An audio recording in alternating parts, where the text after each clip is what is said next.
I have a problem with Xavi Hernandez. I really have a big problem with Xavi Hernandez. I loved him as a player.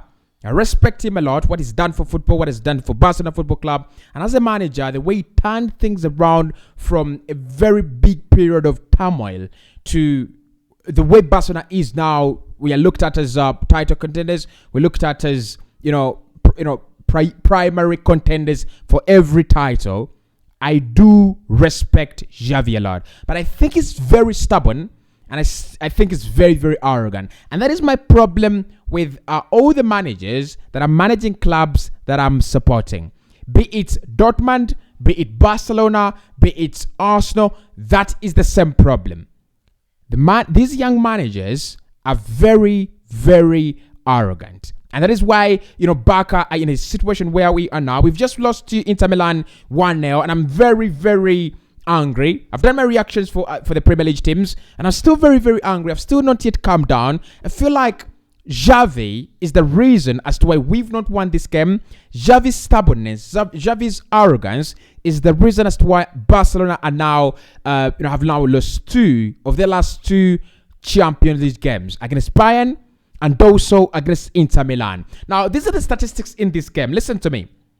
Barca in this game had 67% of the ball. 7 goal attempts, only 2 shots on target, 4 off targets, 1 blocked shot, 15 free kicks, and 13 corner kicks that resulted into nothing. We'll get to the game officiation because I thought that was another big shambles. But Xavi needs to realize that Ansu Fati must start for Barcelona week in, week out, game in, game out. It's a non-negotiable. It's a non-negotiable.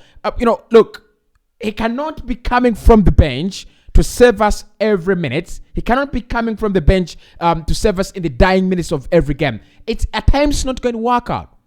Why don't you give him the 90 minutes? He's your star man. He's your most talented player in that team. He is the special kid. He's the wonder kid. I don't understand why Ansu Fati doesn't get football in that game. Frankie de Jong as well for me.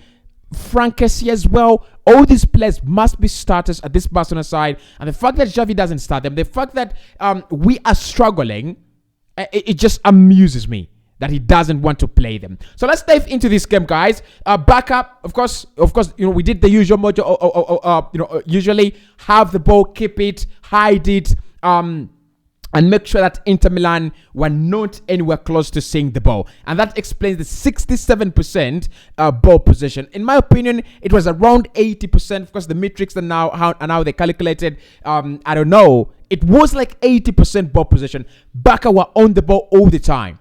And I love that because it's a philosophy. It's part of our education. It's part of our background. It's part of the identity as this Barcelona side. But passing the ball around aimlessly, passing the ball around without that clear intent, passing the ball around without doing damage to defenses is useless. It's absolutely useless. The same story that we had against Bayern Munich, the same story we've had against Inter Milan. It's not working. It's definitely not working. Someone needs to find a working philosophy, and that one should be Xavi. And now pressure is mounting on Barcelona as never before. Bayern 9 points, Inter Milan 6 points, Barcelona 3. And that means Barca have to win each of their last 3 games to go through.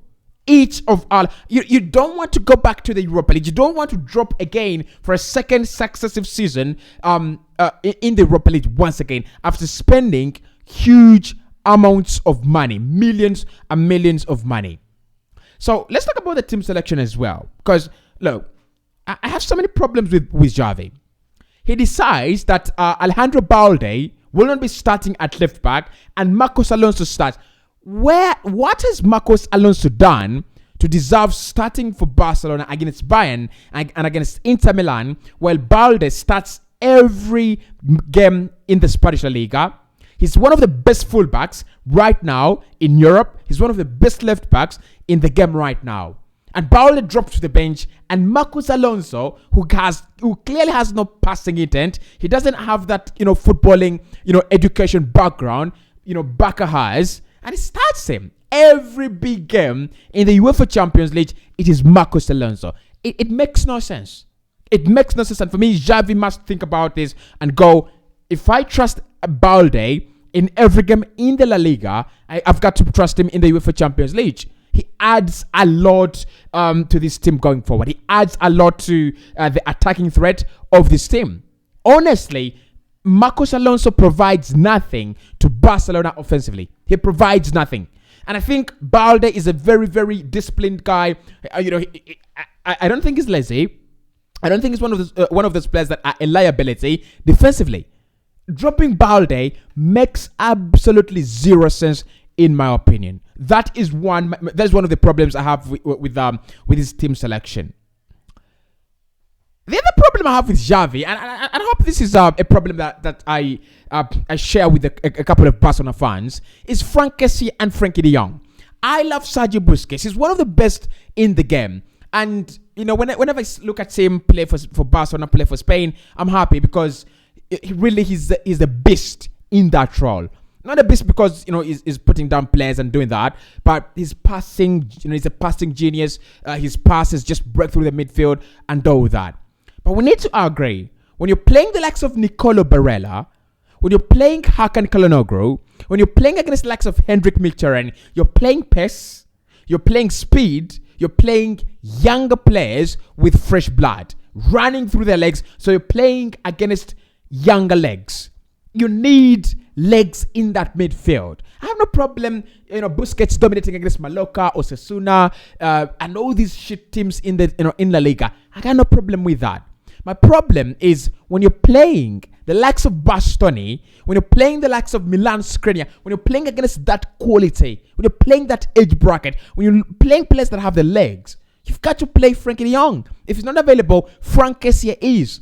And I'm surprised that Frank Kessie has played against Inter Milan in the Milan derby. That was a simple clue to just to put him there. He knows Barella very well. And today for me, Barella, the best player on the pitch by far. It just reminded me of Granit Xhaka's season this season. Offensively, leads. Defensively, available. Ball distribution, class. Fighting for the ball, 100%. I'm so surprised that Xavi couldn't see this. Sergio Busquets at 35, 36, 37, 47 does not have the legs, does not have the energy to run around and track Nicolo Barella. He doesn't have that energy. He doesn't have the energy to track Hakan Calhanoglu. And when Calhanoglu gets that chance, he's shooting in space. Where the fuck is he getting all that space? Someone needs to be on Hakan Calhanoglu in that very spot. And that has to be Sergio Busquets. And it's not there.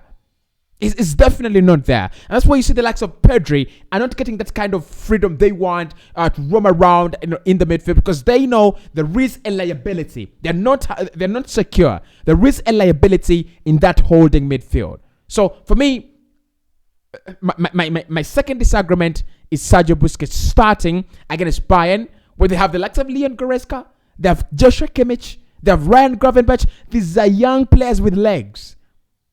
Not disrespect to Busquets. I want him to play every game in the World Cup. You know why? Because that is tournament football. Tournament football is slow. Tournament football is about picking the right pass. Tournament football is about minimizing mistakes. So as long as it's tournament football, play Sergio Busquets. Right? World Cup is slow.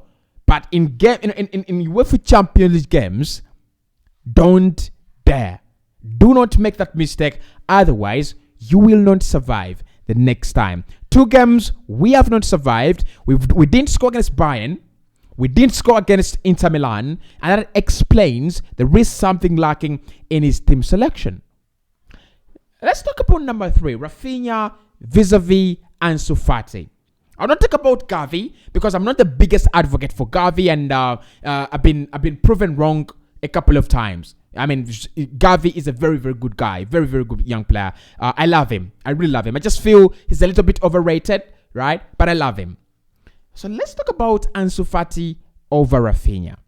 Yes, Fati is not your signing. Rafinha is your signing. And you forced the club to spend over 60 million on Rafinha, right? And you forced the club to spend over 45 million on Ferran Torres. It doesn't justify that Ferran Torres and Rafinha must start over Ansu Fati. In no world is that a justification. They're your players. You signed them. They fit your philosophy. But each and every time you've brought on Ansu Fati, he's been a mesmerizing change. He has brought a mesmerizing change. I don't understand why Ansu Fati doesn't start for Barcelona under Xavi. I don't understand that. And when he doesn't start, it should be our number one priority in terms of coming off the bench. If he doesn't start, he must come off the bench at the 60th mark, at the 55, 56 mark. That is when he must be introduced, in the team. Does Xavi know his best 11? No. I think he knows an 11 that is consistent. I think he knows an average 11 that is, picking up points for him. But he doesn't know his best 11. And we will do a video about Xavi and what is Barcelona's best 11. But in my opinion, Ansu Fati must be part of our best 11. Frankie de Jong must be part of our best 11. Balde must start each and every game for FC Barcelona. There's no doubt. It is not Marcos Alonso. So the arrogance, the stubbornness of Xavi has put Barca now in a predicament. Every game in the UEFA Champions League now is a final. Every game you fail to win, means you're drowning into the Europa League. It will be an absolute shambles. It will be an absolute shame for Xavi to drop into the Europa League with hundreds of millions. Jules Koundé, how much is that? 70 million? Rafinha, 70 million? Marcos Alonso, was it kind of swap deal with some money on top? Hundreds of millions spent. And then you drop into the Europa League with that quality, with Robert Lewandowski. Lewandowski joined Barca to win the Ballon d'Or. You don't win the Ballon d'Or in the Europa League, bro. It's never happened. You do not win the Europa League and win the Ballon d'Or. The two cannot be used in the same sentence. So for me, Xavi needs to work on these changes. He needs to act fast. He's a great manager, don't get me wrong. I mean, I know a couple of you, when this YouTube channel becomes big, you'll come back and say, Kosi, you said when you had 2,000 subscribers, you said Xavi is not a good manager. No, Xavi is a very good manager. Clear philosophy, clear starting 11, clear ideas. He just needs to work on these few stubborn moments in his game. I got no problem with Alonso playing, coming on in the 90th minute, coming on in the 80th minute. I got no problem with that. My problem is, why is he starting against Bayern and Inter Milan, and he doesn't start against Osasuna? He doesn't start against Mallorca. Actually, it should be the other way around.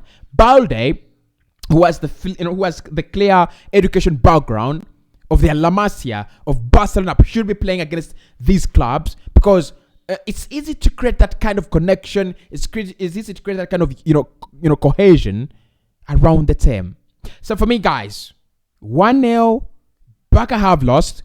We can easily turn it around. We can talk about Inter Milan's great defensive shape, which I think was absolutely key to them picking up the points. Di Marco, very good. Bastoni, very good. Skriniar, very good as well. I think Barcelona, apart from Dembele and the 2 chances he had and the goal, right? I think Barca were really, really, outdone by Milan's defensive structure, and that's something Xavi has to work on. You need to break down teams more. You need to learn to break teams down with your philosophy. Now, lastly, the officiation in this game was an absolute shambles. Listen to me. How is the Ansu Fati handball a handball? How is that a handball? So Ansu Fati is flying in to to head the ball, Andre Onana mistimes the ball. Mistimes his punches the ball onto the fingertips of Ansu Fati. Doesn't change the trajectory of the game for me. Doesn't change the trajectory of the ball. It is clearly a goalkeeping mistake from Andre Onana. There is no pressure on Onana. There is no touch from Onana, and I think it's so harsh. It is very, very harsh. And again, after that, Milan, I think it is Dumfries that has a handball. For me, it's a clear handball. It's a clear handball. Barca should have had a penalty. But again, good. The Barca did get away with it, so that Xavi goes back on the drawing board, learn a few lessons from the mistakes that we've committed, get back stronger. There is need for change, and Xavi needs to make it right now. See you soon.